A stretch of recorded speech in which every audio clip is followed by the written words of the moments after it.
ਗਰੀਬ ਨਵਾਜ ਧੰਨ ਗੁਰੂ ਗੋਬਿੰਦ ਸਿੰਘ ਸਾਹਿਬ ਸੱਚੇ ਪਾਤਸ਼ਾਹ ਜੀ ਨੇ ਸੂਰਮਤਾਈ ਦਾ ਮੁਜੱਸਬਾ ਦੇਣ ਲਈ ਸਾਨੂੰ ਇਹ ਬਾਣੀ ਦੀ ਬਖਸ਼ਿਸ਼ ਕੀਤੀ ਹੈ।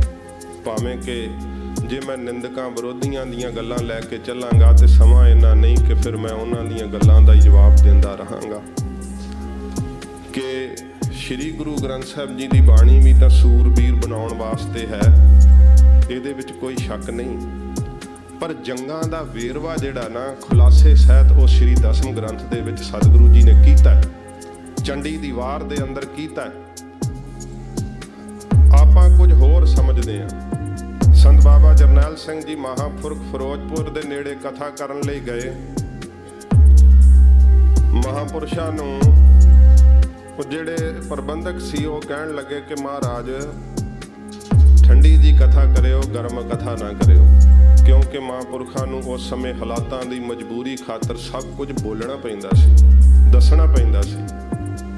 ਤੇ ਮਹਾਂਪੁਰਖ ਕਹਿਣ ਲੱਗੇ ਭਾਈ ਤੁਸੀਂ ਦੱਸ ਦਿਓ ਕਿਹੜੀ ਕਥਾ ਕਰੀਏ। ਕਹਿੰਦੇ ਜੀ ਗੁਰੂ ਗ੍ਰੰਥ ਸਾਹਿਬ ਜੀ ਦੇ ਸ਼ਬਦ ਦੀ ਕਿਸੇ ਦੀ ਕਥਾ ਕਰ ਦਿਓ। ਮਹਾਂਪੁਰਖ ਕਹਿੰਦੇ ਫਿਰ ਤੁਸੀਂ ਆਪ ਹੀ ਚੋਣ ਕਰ ਲਓ। ਕਹਿੰਦੇ ਜੀ ਗੁਰੂ ਨਾਨਕ ਸਾਹਿਬ ਦੀ ਬਾਣੀ ਦੀ ਕਥਾ ਕਰੋ। ਮਹਾਂਪੁਰਖ ਕਹਿੰਦੇ ਸਤਿਗੁਰੂ ਗੁਰੂ ਨਾਨਕ ਸਾਹਿਬ ਕਹਿੰਦੇ ਆ ਜਾਓ ਤਾਂ ਪ੍ਰੇਮ ਖੇਲਣ ਕਾ ਚਾਓ, ਸਿਰ ਧਰ ਤਲੀ ਗਲੀ ਮੇਰੀ ਆਓ, ਇਤ ਮਾਰਗ ਪੈਰ ਤਰੀਜੈ, ਸਿਰ ਦੀਜੈ ਕਾਣ ਨਾ ਕੀਜੈ। ਕਹਿੰਦੇ ਮਹਾਰਾਜ ਇਹ ਤੇ ਗਰਮ ਹੈ ਜੀ। ਫਿਰ ਕਹਿੰਦੇ ਤੁਸੀਂ ਦੱਸ ਦਿਓ। ਕਹਿੰਦੇ ਜੀ ਕਬੀਰ ਸਾਹਿਬ ਦੀ ਬਾਣੀ ਜਿਹੜੀ ਆ ਨਾ ਭਗਤ ਬਾਣੀ ਦੇ ਵਿੱਚੋਂ ਤੁਸੀਂ ਅਰਥ ਕਰ ਦਿਓ ਕਿਸੇ ਸ਼ਬਦ ਦੇ। ਤੇ ਮਹਾਂਪੁਰਖ ਕਹਿੰਦੇ ਕਬੀਰ ਸਾਹਿਬ ਦੀ ਸੁਣ ਲਓ। ਕਬੀਰ ਸਾਹਿਬ ਕਹਿੰਦੇ ਆ ਗਗਨ ਦਮਾਮਾ ਬਾਜਿਓ, ਪਰਿਓ ਨਿਸ਼ਾਨਾ ਘਾਓ, ਖੇਤ ਜੋ ਮਾਂਡਿਓ ਸੂਰਮਾ, ਅਬ ਜੂਜਨ ਕੋ ਦਾਓ। ਕਬੀਰ ਸਾਹਿਬ ਕਹਿੰਦੇ ਆ ਸੂਰਾ ਸੋ ਪਹਿਚਾਨੀਐ, ਜੋ ਲੜੈ ਦੀਨ ਕੇ ਹੇਤ, ਪੁਰਜਾ ਪੁਰਜਾ ਕੱਟ ਮਰੈ, ਕਬੂ ਨਾ ਛਾੜੈ ਖੇਤ। ਕਿਹੜੀ ਸ਼ਾਂਤੀ ਲੱਭਦੇ ਹੋ? ਸ਼੍ਰੀ ਗੁਰੂ ਗ੍ਰੰਥ ਸਾਹਿਬ ਦੇ ਅੰਦਰ ਕਿਸੇ ਕਾਇਰ ਦੀ ਬਾਣੀ ਦਰਜ ਨਹੀਂ ਹੈ, ਸੂਰਬੀਰ ਯੋਧਿਆਂ ਦੀ ਬਾਣੀ ਦਰਜ ਹੈ।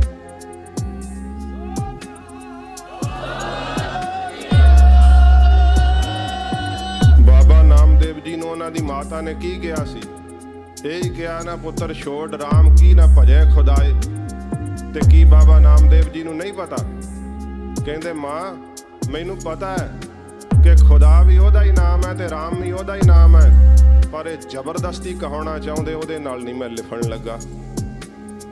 ਪੁੱਤਰ ਜਾਨ ਬਚਾ ਲੈ, ਨਾ ਹੋ ਤੇਰਾ ਪੁੰਗੜਾ, ਨਾ ਤੂੰ ਮੇਰੀ ਮਾਂ। ਕੀ ਜਵਾਬ ਦਿੱਤਾ? ਬਾਣੀ ਵਿੱਚ ਦਰਜ ਹੈ, ਤੂੰ ਮੇਰੀ ਮਾਂ ਹੀ ਨਹੀਂ, ਮੈਨੂੰ ਕਾਇਰਤਾ ਵਾਲਾ ਉਪਦੇਸ਼ ਦੇਣੀ। ਆਪਾਂ ਕਿਹੋ ਜਿਹੀ ਸ਼ਾਂਤੀ ਪਾਲਦੇ? ਜਿਹੜੀ ਸ਼ਾਂਤੀ ਸ਼ਬਦ ਵਿੱਚੋਂ ਉਪਜਦੀ ਹੈ ਨਾ, ਜਿਹੜੀ ਸ਼ਾਂਤੀ ਸ਼ਾਸਤਰਾਂ ਦੇ ਵਿੱਚੋਂ ਉਪਜਦੀ ਹੈ, ਉਹ ਸਦਾ ਲਈ ਕਾਇਮ ਰਹਿੰਦੀ ਹੈ। ਤੇ ਆਪਾਂ ਸ਼ਾਸਤਰ ਸਮਝੇ ਹੋਏ ਆ ਜੀ ਇਹ ਭੜਕਾਊ ਨੇ, ਇਹ ਜੀ ਦਿਖਾਵਾ ਹੈ। ਅੱਜ ਕੱਲ ਦੇ ਪ੍ਰਚਾਰਕ ਵੀ ਕਹਿਣ ਲੱਗ ਪਏ ਕਿ ਕਿਰਪਾਨ ਹੱਥ ਵਿੱਚ ਫੜ ਕਰਕੇ ਕਿਉਂ ਆਉਂਦੇ ਅੰਦਰ ਬੱਕਰਾ ਵੱਢਣ। ਤੇ ਦਸਵੇਂ ਪਾਤਸ਼ਾਹ ਜੀ ਮਹਾਰਾਜ ਕਹਿੰਦੇ ਆ ਬਿਨਾ ਸ਼ਸਤਰ ਕੇ ਸੰਗ ਦੇਵੋ ਨਾ ਦਿਦਾਰੈ, ਇਹ ਮੋਰ ਆਗਿਆ ਸੁਣੋ ਇਹ ਪਿਆਰੇ। ਸਤਿਗੁਰੂ ਜੀ ਕਹਿੰਦੇ ਬਿਨਾਂ ਸ਼ਸਤਰਾਂ ਤੇ ਕੇਸਾਂ ਤੋਂ ਮੈਂ ਦਰਸ਼ਨ ਨਹੀਂ ਦਊਂਗਾ। ਹੁਣ ਗਰੀਬ ਨਵਾਜ ਦਾ ਹੁਕਮ ਮੰਨੇ ਕਿ ਕਿਸੇ ਨੁਕਤਾਚੀਨੀ ਕਰਨ ਵਾਲੇ ਦੀ ਗੱਲ ਮੰਨੇ? ਜੇ ਤਾਂ ਸੱਚੇ ਪਾਤਸ਼ਾਹ ਜੀ ਦੀ ਆਗਿਆ ਦਾ ਪਾਲਣ ਕਰੋਗੇ।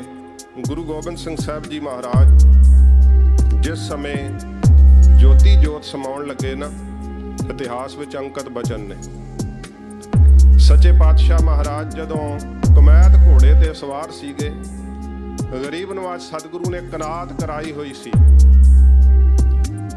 ਜਦੋਂ ਮਹਾਰਾਜ ਨੇ ਚਿਖਾ ਤੇ ਚੜ੍ਹਨਾ ਤੇ ਸਤਿਗੁਰੂ ਜੀ ਨੇ ਘੋੜੇ ਦੀਆਂ ਵਾਗਾਂ ਮੋੜ ਕੇ ਪਿੱਛੇ ਨੂੰ ਜਦੋਂ ਖਾਲਸੇ ਵੱਲ ਤੱਕਿਆ, ਸਭ ਬੈਰਾਗ ਕਰ ਰਹੇ ਸੀ।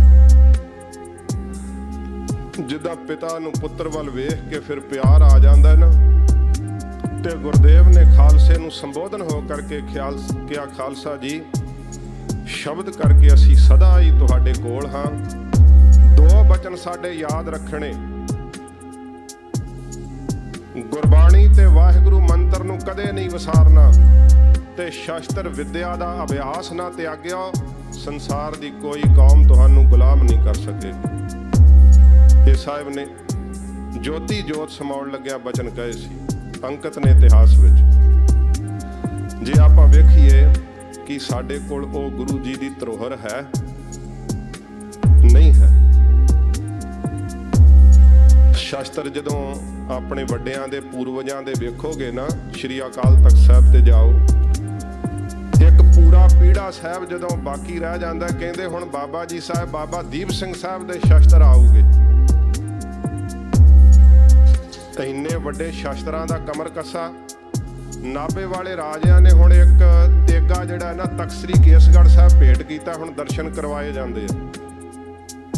ਮੀਰੀ ਪੀਰੀ ਦੇ ਮਾਲਕ ਗੁਰੂ ਹਰਗੋਬਿੰਦ ਸਾਹਿਬ ਦਾ ਉਹ ਤੇਗਾ ਜਿਸ ਦੇ ਨਾਲ ਮਹਾਰਾਜ ਨੇ ਕਾਲੇ ਖਾਂ ਨੂੰ ਵੱਢਿਆ ਸੀ।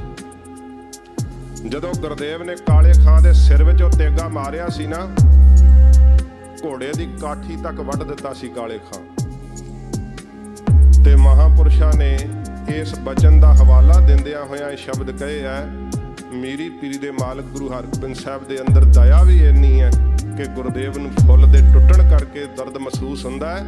ਸਤਿਗੁਰੂ ਦੇ ਅੰਦਰ ਵੀਰ ਰਸ ਵੀ ਇੰਨਾ ਹੈ ਕਿ ਜੇ ਤੇਗ ਦਾ ਵਾਰ ਛੱਡਦੇ ਆ, ਲੋਹੇ ਦੀਆਂ ਸੰਜੋਗ ਬਖਤਰਾਂ ਨੂੰ ਕੱਟਦਾ ਹੋਇਆ ਘੋੜੇ ਦੀ ਕਾਠੀ ਤੱਕ ਨੂੰ ਵੱਢ ਕੇ ਪਾਰ ਹੋ ਜਾਂਦਾ। ਇਹ ਸੱਚੇ ਪਾਤਸ਼ਾਹ ਜੀ ਮਹਾਰਾਜ ਦੇ ਦਿੱਤੇ ਹੋਏ ਸਾਨੂੰ ਉਪਦੇਸ਼, ਇਹ ਬਖਸ਼ਿਸ਼ਾਂ ਸੱਚਖੰਡ ਸ੍ਰੀ ਹਰਿਮੰਦਰ ਸਾਹਿਬ ਭਗਤੀ ਦਾ ਪ੍ਰਤੀਕ ਹੈ। ਸ਼੍ਰੀ ਅਕਾਲ ਤਖਤ ਸਾਹਿਬ ਸ਼ਕਤੀ ਦਾ ਪ੍ਰਤੀਕ ਹੈ। ਗੁਰੂ ਗੋਬਿੰਦ ਸਿੰਘ ਸਾਹਿਬ ਨੇ ਸਾਨੂੰ ਬਖਸ਼ਿਸ਼ ਕੀਤੀ ਹੈ ਦੇਗ ਅਤੇ ਤੇਗ। ਦੇਗ ਤੇਗ ਦੇ ਧਨੀ ਆਪ ਗਰੀਬ ਨਵਾਜ ਧੰਨ ਗੁਰੂ ਗੋਬਿੰਦ ਸਿੰਘ ਸਾਹਿਬ ਜੀ ਮਹਾਰਾਜ ਸੱਚੇ ਪਾਤਸ਼ਾਹ ਇਸ ਬਚਿੱਤਰ ਨਾਟਕ ਦੇ ਅੰਦਰ, ਜਿੱਥੇ ਪੰਗਾਣੀ ਦੇ ਯੁੱਧ ਦਾ ਬੜੇ ਵਿਸਥਾਰ ਸਹਿਤ ਵਰਣਨ ਕਰਦੇ ਆ, ਆਪਣੇ ਪੌਂਟੇ ਸਾਹਿਬ ਜਾਣ ਦਾ ਜ਼ਿਕਰ ਕਰਦੇ ਆ। 17 ਸਾਲ ਦੀ ਉਮਰ ਵਿੱਚ ਸੱਚੇ ਪਾਤਸ਼ਾਹ ਨੇ ਬਾਣੀਆਂ ਉਚਾਰਨ ਕੀਤੀਆਂ, ਉਹਨਾਂ ਦਾ ਜ਼ਿਕਰ ਆਉਂਦਾ ਹੈ। 12 ਦਿਨਾਂ ਦੇ ਅੰਦਰ ਕਿਲ੍ਹਾ ਸਿਰਜਿਆ ਸੱਚੇ ਪਾਤਸ਼ਾਹ ਨੇ ਪੌਂਟਾ ਸਾਹਿਬ ਦੀ ਧਰਤੀ ਤੇ, ਜ਼ਿਕਰ ਆਉਂਦਾ ਹੈ। ਸੱਚੇ ਪਾਤਸ਼ਾਹ ਨੇ ਕਿਹਾ, ਦੇਸ਼ ਚਾਲ ਹਮ ਤੇ ਪੁਨ ਭਈ, ਸ਼ਹਿਰ ਪਾਵਟੇ ਕੀ ਸੁਧ ਲਈ। ਤੇ ਸੱਚੇ ਪਾਤਸ਼ਾਹ ਜੀ ਮਹਾਰਾਜ ਨੇ ਇਹ ਵੀ ਲਿਖਿਆ ਕਿ ਉਸ ਜੰਗਲ ਦੇ ਵਿੱਚ ਚੁਣ ਚੁਣ ਕੇ ਸ਼ੇਰ ਮਾਰੇ। ਜੈਥਰਥ ਵਰਗਿਆਂ ਦੀ ਕਿਹੜੀ ਸ਼ੇਰ ਦੇ ਰੂਪ ਵਿੱਚ ਫਿਰਦਿਆਂ ਦਾ ਉਧਾਰ ਕੀਤਾ।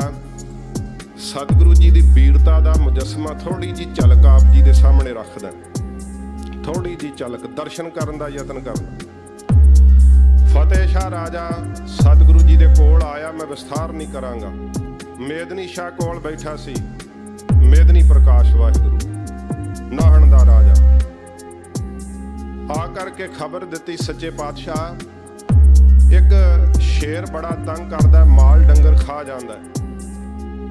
ਤੇ ਫਤਿਹ ਸ਼ਾਹ ਨੇ ਕਿਹਾ, ਮਹਾਰਾਜ ਇਹ ਸ਼ੇਰ ਦੀ ਬਾਬਤ ਸਾਰੇ ਜਾਣਦੇ ਆ, ਪਰ ਇਹਨੂੰ ਮਾਰ ਨਹੀਂ ਕੋਈ ਸਕਿਆ। ਗੁਰਦੇਵ ਕਹਿੰਦੇ, ਚੰਗਾ ਕੱਲ ਨੂੰ ਦਿਨ ਚੜ੍ਹੇਗਾ ਚੱਲਾਂਗੇ, ਦੱਸਿਓ। ਵਿਸਥਾਰ ਨਹੀਂ ਕਰਾਂਗਾ, ਮੈਂ ਕੇਵਲ ਦਰਸ਼ਨ ਕਰਾਉਣੇ ਤੁਹਾਨੂੰ ਉਸ ਥਾਂ ਦੇ ਜੋ ਕਵੀ ਰਾਜ ਨੇ ਕਿਸ ਤਰ੍ਹਾਂ ਬਿਆਨ ਕੀਤਾ। ਜਿਸ ਸਮੇਂ ਮਹਾਰਾਜ ਉੱਥੇ ਪਹੁੰਚ ਗਏ ਆ ਨਾ, ਜਿਸ ਝੜੀ ਦੇ ਵਿੱਚ ਸ਼ੇਰ ਬੈਠਾ ਹੋਇਆ, ਤੇ ਕਵੀ ਰਾਜ ਲਿਖਦੇ ਆ ਕਿ ਘੋੜਿਆਂ ਦੀ ਹਿਣਕਣ ਦੀ ਆਵਾਜ਼ ਨਾਲ ਸ਼ੇਰ ਦਹਾੜਿਆ। ਸ਼ੇਰ ਦੀ ਦਹਾੜਨ ਦੇ ਨਾਲ ਪੱਤੇ ਝੜ ਗਏ, ਫਲ ਡਿੱਗ ਗਏ ਤੇ ਪੰਛੀ ਉੱਡ ਗਏ ਰੁੱਖਾਂ ਤੋਂ। ਸੱਚੇ ਪਾਤਸ਼ਾਹ ਜੀ ਨੇ ਕਿਹਾ, ਮੇਦਨੀ ਪ੍ਰਕਾਸ਼ ਰਾਜਾ, ਫਤਿਹ ਸ਼ਾਹ ਰਾਜਾ, ਤੁਹਾਡੇ ਕੋਲ ਕੋਈ ਐਸਾ ਜਵਾਨ ਹੈ ਜਿਹੜਾ ਇਕੱਲਾ ਇਸ ਸ਼ੇਰ ਦਾ ਮੁਕਾਬਲਾ ਕਰੇ? ਕਹਿਣ ਲੱਗੇ, ਨਹੀਂ ਮਹਾਰਾਜ, ਇਹੋ ਜੀ ਭੁੱਲ ਨਾ ਕਰਿਓ, ਦੂਰੋਂ ਗੋਲੀਆਂ ਤੇ ਤੀਰਾਂ ਦਾ ਮੀਂਹ ਵਰਾ ਕੇ ਮਸਾਂ ਹੀ ਸ਼ੇਰ ਨੂੰ ਕਾਬੂ ਕੀਤਾ ਜਾ ਸਕੇਗਾ। ਸੱਚੇ ਪਾਤਸ਼ਾਹ ਜੀ ਨੇ ਆਦੇਸ਼ ਦਿੱਤਾ ਕਿ ਕਿਸੇ ਨੇ ਗੋਲੀ ਨਹੀਂ ਚਲਾਉਣੀ, ਕਿਸੇ ਨੇ ਤੀਰ ਨਹੀਂ ਚਲਾਉਣਾ। ਮੁਹਾਵਤ ਨੂੰ ਹਾਥੀ ਬਿਠਾਉਣ ਦਾ ਉਦੇਸ਼ ਜਿਹੜਾ ਸੀ ਮਹਾਰਾਜ ਨੇ ਹੁਕਮ ਭਾਵ ਦੇ ਦਿੱਤਾ। ਜਦੋਂ ਹਾਥੀ ਬੈਠ ਗਿਆ ਤੇ ਘੋੜਿਆਂ ਤੇ ਪਿੱਛੇ ਖਲੋਤੇ ਸਿੱਖ, ਕਿਉਂਕਿ ਉਦੋਂ ਅਜੇ ਅੰਮ੍ਰਿਤ ਸੰਚਾਰ ਨਹੀਂ ਸੀ ਹੋਇਆ, ਜਦੋਂ ਪੰਗਾਣੀ ਦਾ ਯੁੱਧ ਹੁੰਦਾ, ਪਿੱਛੇ ਸਿੱਖਾਂ ਨੂੰ ਅਨੁਮਾਨ ਲੱਗ ਗਿਆ ਕਿ ਗੁਰਦੇਵ ਆਪ ਉਤਰ ਕੇ ਚੱਲੇ ਆ। 17 ਸਾਲ ਦੀ ਉਮਰ ਹੈ। ਤੇ ਮਾਮਾ ਕਿਰਪਾਲ ਚੰਦ ਜੀ ਨੂੰ ਨਾ ਅੱਗੇ ਹੋ ਕੇ ਸ਼ੰਗੋ ਸ਼ਾਹ ਜੀ ਨੇ ਕਿਹਾ, ਮਹਾਰਾਜ ਦੇ ਵੱਡੇ ਭੂਆ ਜੀ ਦੇ ਪੁੱਤਰ, ਕਹਿਣ ਲੱਗੇ, ਮਾਮਾ ਜੀ ਤੁਸੀਂ ਗੁਰੂ ਸਾਹਿਬ ਨੂੰ ਬੇਨਤੀ ਕਰੋ, ਜਾਨਵਰ ਅਕਸਰ ਜਾਨਵਰ ਹੈ, ਉਹਦੇ ਸਾਹਮਣੇ ਨਾ ਜਾਣ। ਆਪਾਂ ਪਿੱਛੇ ਹਾਂ ਖੜੇ, ਅਸੀਂ ਸਭ ਅੱਗੇ ਵੱਧਦੇ ਹਾਂ। ਆਪਾਂ ਅੱਗੇ ਹੋ ਕਰਕੇ ਸ਼ੇਰ ਦਾ ਸ਼ਿਕਾਰ ਕਰਦੇ ਹਾਂ। ਸੱਚੇ ਪਾਤਸ਼ਾਹ ਜੀ ਮਹਾਰਾਜ ਨੇ ਜਿਸ ਸਮੇਂ ਆਪ ਉਤਰੇ ਆ, ਮੈਨੂੰ ਸਮਾਪਤੀ ਦਾ ਹੁਕਮ ਹੋਇਆ, ਮੈਂ ਸਮਾਪਤੀ ਕਰ ਦੇਣੀ। ਜਿਸ ਸਮੇਂ ਮਹਾਰਾਜ ਨੇ ਅਜੇ ਗਾਦਰਿਓਂ ਸ੍ਰੀ ਸਾਹਿਬ ਨਹੀਂ ਖਿੱਚੀ, ਸਤਿਗੁਰੂ ਪਾਤਸ਼ਾਹ ਮਹਾਰਾਜ ਨੇ ਅਜੇ ਢਾਲਾ ਵੀ ਮੋਢੇ ਤੋਂ ਨਹੀਂ ਲਾਇਆ, ਤੇ ਜਦੋਂ ਮਹਾਰਾਜ ਸ਼ੇਰ ਦੇ ਸਾਹਮਣੇ ਜਾਣ ਵਾਸਤੇ ਕਦਮ ਪੁੱਟ ਰਹੇ ਆ, ਮਾਮਾ ਕਿਰਪਾਲ ਚੰਦ ਜੀ ਸੰਗੋ ਸ਼ਾਹ ਜੀ ਦੀ ਬੇਨਤੀ ਕਰਨ ਤੋਂ ਕਾਹਲੀ ਨਾਲ ਅੱਗੇ ਆਏ ਕਿ ਗੁਰੂ ਸਾਹਿਬ ਨੂੰ ਬੇਨਤੀ ਕਰੀਏ ਕਿ ਆਪ ਸ਼ੇਰ ਦੇ ਸਾਹਮਣੇ ਨਾ ਜਾਓ, ਕਿਉਂਕਿ ਪਸ਼ੂ ਤਾਂ ਅਕਸਰ ਪਸ਼ੂ ਹੈ, ਜਾਨਵਰ ਹੈ। ਜਿਸ ਸਮੇਂ ਮਾਮਾ ਕਿਰਪਾਲ ਚੰਦ ਜੀ ਗੁਰਦੇਵ ਦੇ ਸਾਹਮਣੇ ਹੋਏ ਆ, ਕਵੀ ਰਾਜ ਲਿਖਦੇ ਆ ਕਿ ਮਸਤਕ ਦੇ ਉੱਤੇ ਇੰਨਾ ਨੂਰ ਦਗ ਰਿਹਾ ਸੀ, ਵੀਰ ਰਸ ਦੇ ਨਾਲ ਇੰਨੇ ਨੇਤਰ ਭਖ ਚੁੱਕੇ ਸੀ ਕਿ ਮਾਮਾ ਕਿਰਪਾਲ ਚੰਦ ਜੀ ਪਿਛਲੇ ਪੈਰੀ ਪਛਾਹ ਨੂੰ ਮੁੜ ਆਏ। ਤੇ ਸਮੇਂ ਸੰਗੋ ਸ਼ਾਹ ਜੀ ਕਹਿਣ ਲੱਗੇ, ਮਾਮਾ ਜੀ ਬੇਨਤੀ ਨਹੀਂ ਕੀਤੀ। ਤੇ ਸੰਗੋ ਸ਼ਾਹ ਨੂੰ ਮਾਮਾ ਕਿਰਪਾਲ ਚੰਦ ਜੀ ਨੇ ਕਿਹਾ, ਸੰਗੋ ਸ਼ਾਹ ਜ਼ਰੂਰਤ ਨਹੀਂ ਪਈ ਸਤਿਗੁਰੂ ਨੂੰ ਬੇਨਤੀ ਕਰਨ ਦੀ।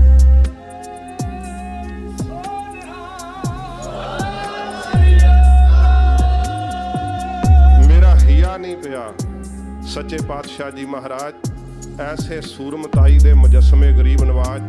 ਮੈਂ ਪੰਕਤੀਆਂ 3-4 ਨੇ ਗੁਰਦੇਵ ਦੀ ਸ਼ਹਾਦਤ ਦੀਆਂ, ਉਹਨਾਂ ਦੇ ਅੱਖਰੀ ਅਰਥ ਕਰਦੇ ਆ ਜੇ ਆਗਿਆ ਦਿਓ ਤੇ। ਸੋ ਸੱਚੇ ਪਾਤਸ਼ਾਹ ਜੀ ਮਹਾਰਾਜ ਆਪਣੇ ਪਿਤਾ ਸਤਿਗੁਰੂ ਦੀ ਸ਼ਹਾਦਤ ਕਹਿੰਦੇ ਆ। ਅੱਗੇ ਚੌਪਈ ਸ਼ੁਰੂ ਹੁੰਦੀ ਹੈ, ਅਬ ਮੈਂ ਆਪਣੀ ਕਥਾ ਬਖਾਨੋ ਤਪ ਸਾਦਤ ਜਿਹ ਬਿਦ ਮੁਹਿਆਨੋ ਹੇਮਕੁੰਟ ਪਰਬਤ ਹੈ ਜਹਾਂ ਸਪਤ ਸ੍ਰਿੰਗ ਸੋਭਤ ਹੈ ਤਹਾਂ ਸਪਤ ਸ੍ਰਿੰਗ ਤਿਹ ਨਾਮ ਕਹਾਵਾ ਪੰਡ ਰਾਜ ਜਹ ਜੋਗ ਕਮਾਵਾ ਤਿਹ ਅਦਕ ਤਪੱਸਿਆ ਸਾਧੀ ਮਹਾਕਾਲ ਕਾਲ ਕਾ ਅਰਾਧੀ ਇਹ ਬਿਦ ਕਰਤ ਤਪੱਸਿਆ ਭਇਓ ਦਵਾ ਤੇ ਏਕ ਰੂਪ ਹਵਾ ਗਇਓ ਤਾਤ ਮਾਤ ਮੁਰ ਅਲਖ ਅਰਾਧਾ ਬਹੁਬਿਦ ਜੋਗ ਸਾਧਨਾ ਸਾਧਾ ਤਿਨ ਜੋ ਕਰੀ ਅਲਖ ਕੀ ਸੇਵਾ ਤਾਤੇ ਭਏ ਪ੍ਰਸੰਨ ਗੁਰਦੇਵਾ। ਗੁਰੂ ਕਲਗੀਧਰ ਜੀ ਕਹਿੰਦੇ, ਤਿੰਨ ਪ੍ਰਭ ਜਬ ਆਇਸ ਮੋਹਿ ਦੀਆ ਤਬ ਹਮ ਜਨਮ ਕਲਹੂ ਮੈਂ ਲੀਆ। ਕਿਸੇ ਅਵਤਾਰ ਨੇ ਆਪਣੀ ਕਥਾ ਆਪਣੀ ਕਲਮ ਨਾਲ ਨਹੀਂ ਲਿਖੀ। ਧੰਨ ਗੁਰੂ ਗੋਬਿੰਦ ਸਿੰਘ ਸਾਹਿਬ ਸੱਚੇ ਪਾਤਸ਼ਾਹ ਆਪਣੀ ਕਥਾ ਨੂੰ ਆਪ ਲਿਖਿਆ। ਗਰੀਬ ਨਵਾਜ਼ ਆਪਣੇ ਪਿਤਾ ਜੀ ਦੀ ਸ਼ਹਾਦਤ ਕਹਿੰਦੇ ਆ। ਕੇਵਲ ਇਹਨਾਂ 2-4 ਪੰਕਤੀਆਂ ਦੇ ਮੈਂ ਅਰਥ ਕਰਕੇ ਸਮਾਪਤੀ ਕਰ ਦੇਣੀ ਹੈ। ਮਹਾਂਪੁਰਸ਼ਾਂ ਦੀ ਬਰਸੀ ਤੇ ਆਪ ਨੇ ਹਾਜ਼ਰੀਆਂ ਭਰੀਆਂ। ਇੰਨਾ ਗਿਆਨ ਦਾ ਪ੍ਰਸ਼ਾਦ ਜਿਹੜਾ ਵੰਡਿਆ ਗਿਆ ਆਪ ਜੀ, ਕਿਉਂਕਿ ਕਈ ਗੱਲਾਂ ਤਾਂ ਚੇਤੇ ਨਹੀਂ ਰਹਿੰਦੀਆਂ, ਪਰ ਕੁਝ ਇੱਕ ਕਿਣਕਾ ਜਿਹੜਾ ਉਹ ਆਪਣੇ ਪੱਲੇ ਜ਼ਰੂਰ ਬੰਨ ਕਰਕੇ ਖੜਨਾ। ਮੁੱਖ ਮਕਸਦ ਹੈ ਕਿ ਪਤਤ ਪੁਣੇ ਦੀ ਲਹਿਰ ਨੂੰ ਖਤਮ ਕੀਤਾ ਜਾਵੇ। ਜਿੰਨੇ ਵੀ ਤੁਸੀਂ ਇੱਥੇ ਸੁਣਨ ਵਾਲੇ ਹੋ, ਤੁਸੀਂ 10-10 ਨੂੰ 20-20 ਨੂੰ ਅੱਗੇ ਤਿਆਰ ਕਰ ਸਕਦੇ ਹੋ। ਪਰ ਜੇ ਕੋਈ ਸ਼ਾਮ ਨੂੰ ਕੰਮ ਤੋਂ ਆ ਕੇ ਕਹੋ ਮੇਰਾ ਤਾਂ ਹੁਣ ਰਿਲੈਕਸ ਹੋਣ ਦਾ ਸਮਾਂ, ਨਹਾ ਕੇ ਟੀਵੀ ਦੇ ਸਾਹਮਣੇ ਬਹਿ ਕੇ ਚੈਨਲਾਂ ਨੂੰ ਬਦਲਦੇ ਜਾਓਗੇ, ਦਿਮਾਗ ਥੱਕ ਜਾਏਗਾ, ਕੁਝ ਪ੍ਰਾਪਤ ਨਹੀਂ ਹੋਣਾ। ਜਦੋਂ ਕੰਮ ਤੋਂ ਵਿਹਲੇ ਹੁੰਨੇ ਹੋ, ਕਿਰਤ ਤੋਂ ਵਿਹਲੇ ਹੁੰਨੇ ਹੋ, ਉਦੋਂ ਧਰਮ ਦੀ ਕਿਰਤ ਕਰਨ ਲੱਗ ਜਾਇਆ ਕਰੋ ਕਿ ਕਿਸੇ ਨਾ ਕਿਸੇ ਨੂੰ ਪ੍ਰੇਰ ਕੇ ਸਿੱਖੀ ਵੱਲ ਲਿਆਉਣਾ, ਉਹਦੇ ਕੇਸ ਰਖਾਉਣ ਵਾਸਤੇ ਬੇਨਤੀ ਕਰਨੀ। ਆਪਣੀ ਸ਼ਖਸੀਅਤ ਨੂੰ ਇੰਨੇ ਪਿਆਰ ਵਾਲੇ ਬਣਾਓ ਕਿ ਤੁਹਾਨੂੰ ਕਹਿਣ ਦੀ ਲੋੜ ਨਾ ਪਵੇ। ਅਸੀਂ ਖੁਦ ਜਿਹੜੇ ਮੋਨੇ ਆ, ਕਲੀਨ ਸ਼ੇਵ ਸ਼ਬਦ ਮੈਨੂੰ ਸਿੰਘ ਕਹਿੰਦੇ ਨਾ ਵਰਤਿਆ ਕਰੋ, ਕਿਉਂਕਿ ਉਹ ਸਮਝਦੇ ਅਸੀਂ ਸਾਫ਼ ਹਾਂ ਤੇ ਤੁਸੀਂ ਗੰਦੇ ਹੋ। ਇਹ ਮੈਨੂੰ ਸਿੰਘਾਂ ਨੇ ਦੱਸਿਆ, ਕਲੀਨ ਸ਼ੇਵ ਸ਼ਬਦ ਇਸ ਤਰ੍ਹਾਂ ਬਣਿਆ, ਸਾਨੂੰ ਇਹ ਨਹੀਂ ਵਰਤਣਾ ਚਾਹੀਦਾ। ਪਰ ਜਦੋਂ ਕਿ ਅਸਲ ਦੇ ਅੰਦਰ ਉਹਨਾਂ ਨੂੰ ਗਿਆਨ ਨਹੀਂ ਹੈ ਮੇਰੇ ਵੀਰਾਂ ਨੂੰ। ਪਰ ਜਿੱਥੇ ਜਿੱਥੇ ਵੀ ਮੈਨੂੰ ਸੇਵਾ ਪ੍ਰਾਪਤ ਹੋਈ ਹੈ, ਬਹੁਤ ਜ਼ਿਆਦਾ ਮੋਨੇ ਵੀਰ ਹੀ ਮੇਰੇ ਨਾਲ ਪਿਆਰ ਕਰਦੇ ਆ, ਕਿਉਂਕਿ ਮੈਂ ਉਹਨਾਂ ਨੂੰ ਆਪਣੇ ਪਿਆਰ ਨਾਲ ਲਾਇਆ ਤੇ ਮੇਰੇ ਪੁਰਖਿਆਂ ਨੇ ਕਿਹਾ ਕਿ ਨਾਲ ਲਾਓ। ਮੇਰੇ ਵੱਡਿਆਂ ਨੇ ਉਪਦੇਸ਼ ਦਿੱਤਾ। ਜਿੰਨੇ ਵੀ ਸ਼ਹਿਰਾਂ ਵਿੱਚ ਦਾਸ ਨੇ ਜਾ ਕੇ ਸੇਵਾ ਕੀਤੀ ਹੈ, ਬਹੁਤ ਜ਼ਿਆਦਾ ਮੋਨੇ ਵੀਰ ਜਿਹੜੇ ਸੀ, ਜਦੋਂ ਉਹਨਾਂ ਦੀ ਸੰਥਿਆ 22 ਵਾਰਾਂ ਤੇ ਜਾਂ ਭਗਤ ਬਾਣੀ ਤੇ ਆਉਂਦੀ ਸੀ, ਮੈਨੂੰ ਕਹਿਣ ਦੀ ਲੋੜ ਨਹੀਂ ਸੀ ਪੈਂਦੀ। ਆਪਣੇ ਆਪ ਪਰਿਵਾਰਾਂ ਸਮੇਤ ਉਹਨਾਂ ਨੇ ਅੰਮ੍ਰਿਤ ਛਕੇ ਆ ਆਪਣੇ ਆਪ, ਕਿਉਂਕਿ ਗੁਰਬਾਣੀ ਆਪਣੇ ਆਪ ਵਿੱਚ ਇੱਕ ਸਾਧ ਸੰਗਤ ਜੀ ਜਾਗਦੀ ਜੋਤ ਹੈ। ਕਹਿਣ ਦੀ ਲੋੜ ਨਹੀਂ ਪੈਂਦੀ। ਅੰਮ੍ਰਿਤ ਛਕੇ ਦਾ ਵੀ ਉਦੋਂ ਪਤਾ ਲੱਗ ਜਾ ਜਦੋਂ ਆਪ ਤਰਸ ਨਾਲ ਮੰਗੇ ਕਿ ਮੈਨੂੰ ਅੰਮ੍ਰਿਤ ਦੀ ਦਾਤ ਮਹਾਰਾਜ ਦੇ ਦਿਓ।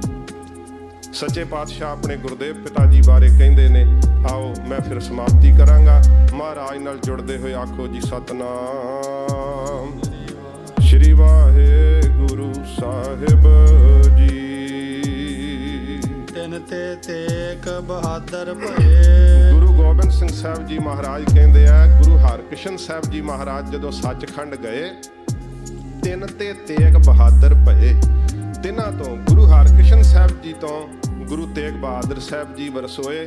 ਜਦੋਂ ਮਹਾਰਾਜ ਨੇ ਦਿੱਲੀ ਦੇ ਵਿੱਚ ਪਲੰਗੇ ਦੀਆਂ ਪਰਿਕਰਮਾ ਕਰਕੇ ਕਿਹਾ ਸੀ, ਬਾਬਾ ਬਸੇ ਗ੍ਰਾਮ ਬਕਾਲੇ, ਬਲ ਗੁਰ ਸੰਗਤ ਆਪ ਸੰਭਾਲੇ, ਉਦੋਂ ਗੁਰੂ ਤੇਗ ਬਹਾਦਰ ਸਾਹਿਬ ਜੀ ਮਹਾਰਾਜ ਗੁਰਤਾ ਦੇ ਮਾਲਕ ਹੋਏ।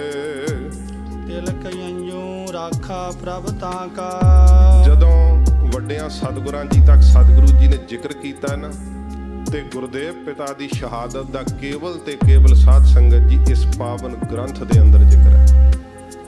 ਹੋਰ ਜਿੰਨੇ ਵੀ ਗ੍ਰੰਥ ਅੱਜ ਕੱਲ੍ਹ, ਕਿਉਂਕਿ ਕੌਮ ਦੀ ਹਾਲਤ ਵੀ ਇਸ ਤਰ੍ਹਾਂ ਦੀ ਹੈ, ਉਹਨਾਂ ਵਿੱਚ ਗੁਰਦੇਵ ਦੀ ਸ਼ਹਾਦਤ ਨੂੰ ਬਹੁਤ ਟੇਢੇ ਢੰਗ ਨਾਲ ਬਿਆਨ ਕੀਤਾ ਗਿਆ। ਔਰੰਗਜ਼ੇਬ ਦਾ, ਸ਼ਾਹਜਹਾਨ ਦਾ, ਜਹਾਂਗੀਰ ਦਾ ਹਿਸਟਰੀ ਵਿੱਚ ਜ਼ਿਕਰ ਕੀਤਾ ਜਾਂਦਾ ਹੈ, ਪਰ ਉਸ ਹਿਸਟਰੀ ਦੇ ਵਿੱਚ ਕਿਤੇ ਵੀ ਗੁਰੂ ਗੋਬਿੰਦ ਸਿੰਘ ਸਾਹਿਬ ਦਾ ਨਾਮ ਨਹੀਂ ਹਿੰਦੁਸਤਾਨ ਦੀਆਂ ਕਿਤਾਬਾਂ ਦੇ ਅੰਦਰ। ਜੇ ਹੈ ਤੇ ਕੇਵਲ ਇੰਨਾ ਲਿਖਿਆ ਹੋਇਆ ਉਸ ਹਿਸਟਰੀ ਵਿੱਚ ਵਿਦਿਆਰਥੀਆਂ ਨੂੰ ਪੜ੍ਹਾਇਆ ਜਾਂਦਾ ਹੈ ਕਿ ਗੁਰੂ ਗੋਬਿੰਦ ਸਿੰਘ ਸਾਹਿਬ ਇੱਕ ਲੜਾਕੂ ਸੀ। ਗੁਰੂ ਤੇਗ ਬਹਾਦਰ ਸਾਹਿਬ ਦੀ ਸ਼ਹਾਦਤ ਦਾ ਕਿਤੇ ਜ਼ਿਕਰ ਨਹੀਂ ਆਉਂਦਾ। ਜਿਸ ਸਤਿਗੁਰੂ ਜੀ ਨੇ ਆਪਣੇ ਪਰਿਵਾਰ ਦਾ ਲਹੂ ਪਾ ਕੇ ਇਸ ਦੀਆਂ ਜੜ੍ਹਾਂ ਪੁੱਟੀਆਂ, ਉਸ ਸਾਮਰਾਜ ਦੇ ਅੰਦਰ ਸਤਿਗੁਰੂ ਜੀ ਦੇ ਕਿਸੇ ਵੀ ਪਰਿਵਾਰ ਦਾ ਜ਼ਿਕਰ ਹੀ ਨਹੀਂ ਕੀਤਾ ਜਾਂਦਾ। ਤੇ ਕਿਉਂ ਵਿਰੋਧ ਹੁੰਦਾ ਸ਼੍ਰੀ ਦਸਮ ਗ੍ਰੰਥ ਦੀ ਬਾਣੀ ਦਾ? ਕਿਉਂਕਿ ਦਸਮ ਗ੍ਰੰਥ ਦੀ ਬਾਣੀ ਦੱਸ ਰਹੀ ਹੈ, ਤਿਲਕ ਜੰਜੂ ਰਾਖਾ ਪ੍ਰਭ ਤਾਕਾ, ਕਿ ਗੁਰੂ ਤੇਗ ਬਹਾਦਰ ਸਾਹਿਬ ਦੀ ਕੋਈ ਘਰੋਗੀ ਲੜਾਈ ਸੀ ਔਰੰਗਜ਼ੇਬ ਨਾਲ। ਇਹ ਸ਼ਬਦ ਕਹਿ ਰਹੇ ਹੈ, ਤਿਲਕ ਅਤੇ ਜੰਜੂ ਦੀ ਖਾਤਰ ਧੰਨ ਗੁਰੂ ਤੇਗ ਬਹਾਦਰ ਸੱਚੇ ਪਾਤਸ਼ਾਹ ਨੇ ਸ਼ਹਾਦਤ ਦਿੱਤੀ ਹੈ। ਸੱਚੇ ਪਾਤਸ਼ਾਹ ਮਹਾਰਾਜ ਨੇ ਤਿਲਕ ਤੇ ਜੰਜੂ ਦੀ ਰੱਖਿਆ ਕੀਤੀ ਹੈ। ਕੀਨੋ ਵੱਡੋ ਕਲੂ ਮੈਂ ਸਾਕਾ। ਕਲਯੁਗ ਦੇ ਅੰਦਰ ਗੁਰਦੇਵ ਨੇ ਵੱਡਾ ਸਾਕਾ, ਜਿਹੜਾ ਸ਼ਹੀਦੀ ਸਾਕਾ ਵਰਤਾਇਆ। ਜੇ ਸਤਿਗੁਰੂ ਆਪਣੇ ਸਵਾਸਾਂ ਦੀ ਡੋਰੀ ਨਾ ਉੱਥੇ ਤੋੜਦੇ ਤੇ ਸਾਰੇ ਸੰਸਾਰ ਤੇ ਅੱਜ ਹਿੰਦੁਸਤਾਨ ਦਾ ਨਾਮੋ ਨਿਸ਼ਾਨ ਨਹੀਂ ਸੀ ਰਹਿਣਾ, ਹਿੰਦੂਆਂ ਦਾ ਨਾਮੋ ਨਿਸ਼ਾਨ ਨਹੀਂ ਸੀ ਰਹਿਣਾ। ਇਹ ਸੱਚੇ ਪਾਤਸ਼ਾਹ ਜੀ ਮਹਾਰਾਜ ਦੇ ਸਵਾਸਾਂ ਦੀ ਡੋਰੀ ਹੈ, ਜੋ ਹਿੰਦੂ ਵੀਰ ਆਪਣੇ ਗਾਤਰੇ ਜੰਜੂ ਪਹਿਨਦੇ ਹਨ, ਆਪਣੇ ਮੱਥੇ ਤੇ ਕੇਸਰ ਦਾ ਤਿਲਕ ਲਾਉਂਦੇ ਆ। ਇਹ ਸਾਧ ਸੰਗਤ ਜੀ ਗੁਰਦੇਵ ਦਾ ਡੁੱਲਿਆ ਹੋਇਆ ਖੂਨ ਹੈ। ਗੁਰੂ ਤੇਗ ਬਹਾਦਰ ਸਾਹਿਬ ਨੇ ਆਪਣਾ ਬਜ਼ੁਰਗ ਖੂਨ ਡੋਲ ਕਰਕੇ ਇਸ ਧਰਮ ਦੀ ਰੱਖਿਆ ਕੀਤੀ। ਮੈਂ ਲੰਡਨ ਦੇ ਵਿੱਚ ਮਿਊਜ਼ੀਅਮ ਦੇ ਮੈਨੂੰ ਵਿਖਾ ਰਹੇ ਸੀ ਸਿੰਘ, ਉੱਥੇ ਕੁਝ ਵੀਰ ਮਿਲੇ, ਉਹ ਮਹਾਰਾਜੇ ਦੇ ਤਖਤ ਬਾਰੇ ਪੁੱਛ ਰਹੇ ਸੀ ਕਿ ਕਿੱਧਰ ਹੈ ਮਹਾਰਾਜੇ ਦਾ ਤਖਤ, ਤੇ ਅਸੀਂ ਉਹਨਾਂ ਨੂੰ ਇਸ਼ਾਰਾ ਕਰ ਦਿੱਤਾ ਤੇ ਮੈਨੂੰ ਹਿੰਦੀ ਵਿੱਚ ਕਹਿੰਦੇ, ਹਮ ਜਾਣਤੇ ਹੈ ਆਪ ਕੌਣ ਹੈ, ਆਪ गुरु तेग बहादुर साहब की उम्मत है। अगर गुरु तेग बहादुर साहब अपनी शहादत ना देते, आज हिंदुस्तान अफगानिस्तान जैसा होता। एहसास है सच्चे पातशाह जी महाराज ने अपनी शहादत तिलक ते जंजू दी खातर दिती है। साधन हेत इति जिन करी। सच्चे पातशाह जी महाराज ने साधु महात्मा दी रखिया करन वास्ते, धर्म दी रखिया करन वास्ते हद मुका दिती। शीस दिया पर सी ना उचरी। महाराज ने अपने शीस दा बलिदान दे दिता पर मुख तो सी नहीं उचारी। गुरुदेव ने सच्चे पातशाह जी दी शहादत श्रीमान संत बाबा करतार सिंह जी खालसा पिंडरा वाले महापुरख सुनाया करते सी। मैं छोटे हुंदियां टेप रिकार्डां दे विच ओह शहादत दा सारा साका सुनिया ते एक पासे टेप ला दे, एक पासे मैं शुरू हो जाए, एक भी अखर दा फर्क नहीं पैंदा। सिंह साहब भाई राम सिंह जी भी इस तरह महाराज दी शहादत सुणाउंदे जिवें महापुरुषां तो सुनी। बहुत जलाल विच संत बाबा करतार सिंह जी महापुरख गुरु तेग बहादुर सच्चे पातशाह जी महाराज की शहादत उन्होंने सिख कौम के अंदर बयान की है, दसी है। धन गुरु तेग बहादुर सच्चे पातशाह जी महाराज जिन्हों ने धर्म की रखिया वास्ते अपना बलिदान दिता। धर्म हेत साका जिन किया। धर्म की रखिया वास्ते सतगुरु जी ने शहीदी साका वरताया। शीस दिया पर सिर ना दिया। महाराज ने अपना शीस दे दिता पर सच्चे पातशाह ने धर्म नहीं छड्डिया। कई वीर ना इस तरह लिखण लग गए हैं कि गुरु तेग बहादुर साहब ने शहादत तो दे दी पर आपने हिंदू धर्म नहीं छोड़ा। वेखो गल किधर नूं जांदी। सच्चे पातशाह जी महाराज जिन्हां दा अकीदा नहीं है कि मूर्ति की पूजा की जावे जां जंजू पहनिया जावे जां मत्थे ते तिलक लाउणा, ਇਹ ਸਿੱਖ ਧਰਮ ਦਾ ਅਕੀਦਾ ਨਹੀਂ ਹੈ। ਔਰੰਗਜ਼ੇਬ ਨੇ ਵੀ ਕਿਹਾ ਸੀ ਕਿ ਸੱਚੇ ਪਾਤਸ਼ਾਹ ਮੈਂ ਆਪ ਨੂੰ ਮਾਰਨਾ ਨਹੀਂ ਚਾਹੁੰਦਾ, ਤੁਸੀਂ ਇਸ ਨੂੰ ਸਹੀ ਤਸਲੀਮ ਆਪ ਨਹੀਂ ਕਰਦੇ ਤੇ ਫਿਰ ਇਹਦੀ ਰੱਖਿਆ ਕਰਨ ਵਾਸਤੇ ਕਿਉਂ ਤੁਲੇ ਹੋਏ ਹੋ। ਤੇ ਗੁਰੂ ਤੇਗ ਬਹਾਦਰ ਸਾਹਿਬ ਨੇ ਕਿਹਾ ਸੀ ਔਰੰਗਜ਼ੇਬ, ਦੇਵਨੇਤ ਦੇ ਨਾਲ ਜੇ ਹਿੰਦੁਸਤਾਨ ਦੀ ਰਾਜਸੀ ਸੱਤਾ ਹਿੰਦੂਆਂ ਦੇ ਹੱਥ ਵਿੱਚ ਹੁੰਦੀ, ਹਿੰਦੂ ਮੁਸਲਮਾਨ ਧਰਮ ਨੂੰ ਜ਼ਬਰਦਸਤੀ ਨਸ਼ਟ ਕਰ ਰਹੇ ਹੁੰਦੇ ਤੇ ਅਸੀਂ ਮੁਸਲਮਾਨ ਦੀ ਧਰਮ ਦੀ ਰੱਖਿਆ ਵਾਸਤੇ ਅੱਗੇ ਆਉਣਾ ਸੀ। ਅਸੀਂ ਕਿਸੇ ਧਰਮ ਦੇ ਵਿਰੋਧ ਵਿੱਚ ਨਹੀਂ ਆ, ਅਸੀਂ ਜ਼ੁਲਮ ਦੇ ਵਿਰੋਧ ਵਿੱਚ ਆ। ਸੱਚੇ ਪਾਤਸ਼ਾਹ ਨੇ ਆਪਣਾ ਸੀਸ ਦੇ ਕੇ ਜ਼ੁਲਮ ਨੂੰ ਠੱਲ ਪਾਈ। ਤੇ ਯਾਦ ਰੱਖਣੀ ਇਹ ਗੱਲ, ਗੁਰਦੇਵ ਦੀ ਸ਼ਹਾਦਤ ਤੋਂ ਬਾਅਦ ਇੱਕ ਵੀ ਜੰਝੂ ਨਹੀਂ ਲਾਇਆ ਗਿਆ ਤੇ ਔਰੰਗਜ਼ੇਬ ਜ਼ਾਲਮ ਬਾਦਸ਼ਾਹ ਇੱਕ ਵੀ ਰਾਤ ਦਿੱਲੀ ਨਹੀਂ ਰਹਿ ਸਕਿਆ। ਸੱਚੇ ਪਾਤਸ਼ਾਹ ਨੇ ਜਦੋਂ ਸ਼ਹਾਦਤ ਦਿੱਤੀ ਆ, ਨਾਟਕ ਚੇਟਕ ਕੀਏ ਕੋ ਕਾਜਾ। ਸੱਚੇ ਪਾਤਸ਼ਾਹ ਨੂੰ ਅਖੀਰ ਤੇ ਕਿਹਾ ਸੀ, ਇਹ ਦੋ ਪੰਕਤੀਆਂ ਰਹਿੰਦੀਆਂ ਸਮਾਪਤੀ ਹੈ। ਗੁਰੂ ਤੇਗ ਬਹਾਦਰ ਸਾਹਿਬ ਨੂੰ ਕਿਹਾ ਸੀ ਔਰੰਗਜ਼ੇਬ ਨੇ, ਜੋ ਕਿਹਾ ਉਹ ਗੁਰਦੇਵ ਨੇ ਅੰਕਿਤ ਕਰ ਦਿੱਤਾ ਗੁਰੂ ਗੋਬਿੰਦ ਸਿੰਘ ਸਾਹਿਬ ਨੇ। ਔਰੰਗਜ਼ੇਬ ਨੇ ਕਿਹਾ ਮੈਂ ਆਪ ਨੂੰ ਮਾਰਨਾ ਨਹੀਂ ਚਾਹੁੰਦਾ, ਗੁਰਦੇਵ ਮੈਂ ਤੁਹਾਨੂੰ ਸ਼ਹੀਦ ਨਹੀਂ ਕਰਨਾ ਚਾਹੁੰਦਾ, ਕੋਈ ਕਰਾਮਾਤ ਵਿਖਾ ਦਿਓ, ਤੁਹਾਡੀ ਜਾਨ ਬਖਸ਼ ਦਿੱਤੀ ਜਾਵੇਗੀ। ਹਾਲਾਤ ਵੇਖਣੇ ਚਾਹੀਦੇ ਆ। ਇਹਨਾਂ ਚੀਜ਼ਾਂ ਦਾ ਹਵਾਲਾ ਦੇ ਕਰਕੇ ਨਾ ਕਈ ਵਾਰੀ ਇਹ ਕਹਿੰਦੇ ਕਿ ਗੁਰੂ ਘਰ ਦੇ ਵਿੱਚ ਕੋਈ ਕਰਾਮਾਤ ਹੈ ਹੀ ਨਹੀਂ। ਕਰਾਮਾਤ ਤੇ ਗੁਰਦੇਵ ਦੇ ਕੂਕਰਾਂ ਵਿੱਚ ਹੈ। ਸੱਚੇ ਪਾਤਸ਼ਾਹ ਮਹਾਰਾਜ ਦਾ ਕੱਲਾ ਸਿੱਖ ਹੀ ਕਹਿੰਦਾ ਮੈਂ ਤਾੜੀ ਮਾਰ ਕੇ ਲਾਹੌਰ ਤੇ ਦਿੱਲੀ ਨਸ਼ਟ ਕਰ ਦਿਆਂਗਾ। ਸੱਚੇ ਪਾਤਸ਼ਾਹ ਜੀ ਮਹਾਰਾਜ ਨੇ ਉੱਥੇ ਕੀ ਸ਼ਬਦ ਕਹੇ ਆ? ਮਹਾਰਾਜ ਕਹਿੰਦੇ ਔਰੰਗਜ਼ੇਬ ਆਪਣੀ ਜਾਨ ਬਚਾਉਣ ਵਾਸਤੇ ਅਸੀਂ ਕਰਾਮਾਤ ਨਹੀਂ ਦਿਖਾਵਾਂਗੇ, ਕਿਉਂਕਿ ਕਰਾਮਾਤ ਜਿਹੜੀ ਆ ਨਾ ਨਾਟਕ ਚੇਟਕ ਹੈ। ਇਹ ਖੋਟਾ ਕਰਮ ਜਿਹੜਾ ਅਸੀਂ ਨਹੀਂ ਕਰਾਂਗੇ। ਪ੍ਰਭ ਲੋਗਨ ਕਹਿ ਆਵਤ ਲਾਜਾ, ਕਿਉਂਕਿ ਰੱਬ ਦੇ ਪਿਆਰਿਆਂ ਨੂੰ ਲੱਜਾ ਆਉਂਦੀ ਹੈ ਕਰਾਮਾਤ ਦਿਖਾਉਣ ਲੱਗਿਆਂ। ਕਿਉਂ ਆਉਂਦੀ ਹੈ? ਧਿਆਨ ਦਿਓ। ਜੇ ਕਿਸੇ ਕੋਲੋਂ ਤੁਸੀਂ ਚੀਜ਼ ਲਈ ਹੋਵੇ ਤੇ 5 ਦਿਨ ਬਾਅਦ ਉਹਨੂੰ ਕਹੋ ਆ ਤੈਨੂੰ ਦਿਖਾਵਾਂ ਇੱਕ ਬੜੀ ਅਨੋਖੀ ਚੀਜ਼ ਹੈ ਮੇਰੇ ਕੋਲ, ਉਹ ਅੱਗੋਂ ਹੱਸ ਕੇ ਕਹੇਗਾ ਮੂਰਖਾ ਮੇਰੇ ਕੋਲੋਂ ਲਈ ਮੈਨੂੰ ਵਿਖਾਈ ਜਾਣਾ। ਗੁਰੂ ਤੇਗ ਬਹਾਦਰ ਸਾਹਿਬ ਕਹਿੰਦੇ ਰੱਬ ਦੇ ਪਿਆਰੇ ਕਰਾਮਾਤ ਨਹੀਂ ਦਿਖਾਉਂਦੇ, ਕਿਉਂਕਿ ਰੱਬ ਕੋਲੋਂ ਹੀ ਲਈ ਆ ਤੇ ਹਰੇਕ ਥਾਂ ਤੇ ਰੱਬ ਨੂੰ ਹੀ ਵੇਖਦੇ। ਇਸ ਕਰਕੇ ਕਹਿੰਦੇ ਪ੍ਰਮਾਤਮਾ ਤੇਰੇ ਕੋਲੋਂ ਲਈ ਹੋਈ ਸ਼ਕਤੀ ਤੈਨੂੰ ਕੀ ਦਿਖਾਈਏ। ਹਰੇਕ ਦੇ ਅੰਦਰ ਉਹਦੀ ਜੋਤ ਵੇਖਦੇ ਆ। ਇਸ ਕਰਕੇ ਉਹ ਆਪਣੀ ਵਡਿਆਈ ਖਾਤਰ, ਆਪਣੀ ਪ੍ਰਭਤਾ ਖਾਤਰ ਕਦਾਚਿਤ ਵੀ ਉਹ ਸ਼ਕਤੀ ਨਹੀਂ ਪ੍ਰਗਟ ਕਰਦੇ, ਭਾਵੇਂ ਬਲੀਦਾਨ ਦੇ ਦਿੰਦੇ ਹਨ।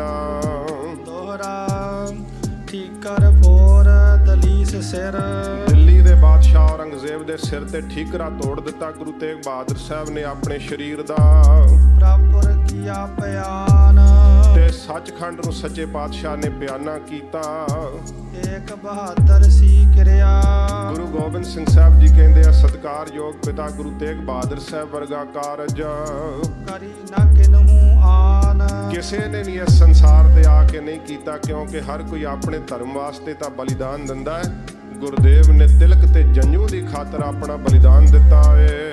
ਏਕ ਬਹਾਦਰ ਕੇ ਚਲਤ, ਧੰਨ ਗੁਰੂ ਤੇਗ ਬਹਾਦਰ ਸਾਹਿਬ ਜੀ ਦੇ ਸੱਚਖੰਡ ਜਾਣ ਨਾਲ ਸ਼ਹਾਦਤ ਹੋਣ ਕਰਕੇ ਭਇਓ ਜਗਤ ਕੋ ਸੋਕ, ਸਾਰੇ ਜਗਤ ਦੇ ਅੰਦਰ ਸੋਕ ਦੀ ਲਹਿਰ ਫੈਲ ਗਈ। ਇਤਿਹਾਸ ਦੱਸਦਾ ਜਦੋਂ ਗੁਰਦੇਵ ਦਾ ਸੀਸ ਲੱਥਿਆ ਸੀ ਉਦੋਂ ਬਹੁਤ ਲਾਲ ਰੰਗ ਦਾ ਆਕਾਸ਼ ਹੋ ਗਿਆ। ਇੰਨੀ ਜ਼ੋਰ ਦੀ ਹਨੇਰੀ ਚੱਲੀ ਕਿ ਹਰ ਇੱਕ ਦੀਆਂ ਅੱਖਾਂ ਪੂਰੀਆਂ ਗਈਆਂ। ਸਾਰੇ ਸੰਸਾਰ ਦੇ ਅੰਦਰ ਸ਼ੋਕ ਫੈਲ ਗਿਆ ਜਦੋਂ ਮਹਾਰਾਜ ਨੇ ਸ਼ਹਾਦਤ ਦਿੱਤੀ ਆ। ਹੈ ਸਭ ਜਗ ਭਇਓ, ਧੰਨ ਗੁਰੂ ਗੋਬਿੰਦ ਸਿੰਘ ਸਾਹਿਬ ਜੀ ਮਹਾਰਾਜ ਕਹਿੰਦੇ ਨੇ ਹਾਹਾਕਾਰ ਮਚ ਗਈ ਹੈ ਸਾਰੇ ਹਿੰਦੁਸਤਾਨ ਦੇ ਅੰਦਰ, ਕਿਉਂਕਿ ਗੁਰਦੇਵ ਦੀ ਸ਼ਹਾਦਤ ਹੋਣੀ ਕੋਈ ਛੋਟੀ ਬਾਤ ਨਹੀਂ ਸੀ। ਸਾਰੇ ਹਿੰਦੁਸਤਾਨ ਦੇ ਅੰਦਰ ਹਾਹਾਕਾਰ ਮਚ ਗਈ ਜਦੋਂ ਗੁਰੂ ਤੇਗ ਬਹਾਦਰ ਸੱਚੇ ਪਾਤਸ਼ਾਹ ਜੀ ਮਹਾਰਾਜ ਸ਼ਹੀਦ ਹੋਏ। ਜੈ ਜੈ ਜੈ ਸੁਰ ਲੋਕ, ਸੁਰ ਲੋਕ ਦੇਵਤਿਆਂ ਦੇ ਲੋਕ ਤੱਕ ਸਾਧ ਸੰਗਤ ਜੀ ਜੈ ਜੈਕਾਰ ਦੀ ਧੁਨ ਹੋਈ ਜਦੋਂ ਧੰਨ ਗੁਰੂ ਤੇਗ ਬਹਾਦਰ ਸੱਚੇ ਪਾਤਸ਼ਾਹ ਜੀ ਮਹਾਰਾਜ ਨੇ ਆਪਣੀ ਸ਼ਹਾਦਤ ਦਿੱਤੀ ਹੈ। ਗੁਰਦੁਆਰਾ ਸ਼ੀਸ਼ਗੰਜ ਸਾਹਿਬ ਦਿੱਲੀ ਦੇ ਅੰਦਰ ਧੰਨ ਗੁਰੂ ਤੇਗ ਬਹਾਦਰ ਸੱਚੇ ਪਾਤਸ਼ਾਹ ਜੀ ਮਹਾਰਾਜ ਦੀ ਸ਼ਹਾਦਤ ਦਾ ਸਥਾਨ। ਸੱਚੇ ਪਾਤਸ਼ਾਹ ਜੀ ਮਹਾਰਾਜ ਨੇ ਇਸ ਤੋਂ ਅੱਗੇ ਆਪਣੀ ਕਥਾ ਜਿਹੜੀ ਹੈ ਉਹ ਵਿਖਿਆਨ ਕੀਤੀ ਹੈ। ਬਚਿੱਤਰ ਨਾਟਕ ਦੀ ਅਮਰ ਰਚਨਾ ਗਰੀਬ ਨਵਾਜ ਸਤਿਗੁਰੂ ਜੀ ਨੇ ਇਸ ਦੇ ਅੰਦਰ ਬਹੁਤ ਭਾਰੀ ਬਖਸ਼ਿਸ਼ਾਂ ਕੀਤੀਆਂ। ਆਪਣੇ ਆਉਣ ਦਾ ਕਾਰਨ ਦੱਸਿਆ ਕਿ ਅਸੀਂ ਕਿਸ ਕਾਰਨ ਕਰਕੇ ਇਸ ਸੰਸਾਰ ਤੇ ਆਏ ਹਾਂ ਤੇ ਜਿਸ ਕਾਰਨ ਕਰਕੇ ਸਾਨੂੰ ਭੇਜਿਆ ਗਿਆ ਹੈ। ਵਾਹਿਗੁਰੂ ਦਾ ਹੁਕਮ ਅਸੀਂ ਕਿਸੇ ਕੋਲੋਂ ਲੁਕਾਵਾਂਗੇ ਨਹੀਂ, ਕਿਸੇ ਦਾ ਡਰ ਨਹੀਂ, ਭੈ ਨਹੀਂ ਮੰਨਾਂਗੇ, ਸਭ ਨੂੰ ਉਹ ਹੁਕਮ ਜਿਹੜਾ ਸੁਣਾਵਾਂਗੇ। ਇਹ ਸਤਿਗੁਰੂ ਜੀ ਨੇ ਇਸ ਗ੍ਰੰਥ ਦੇ ਅੰਦਰ ਬਖਸ਼ਿਸ਼ ਭਰੇ ਬਚਨ ਕਹੇ ਆ।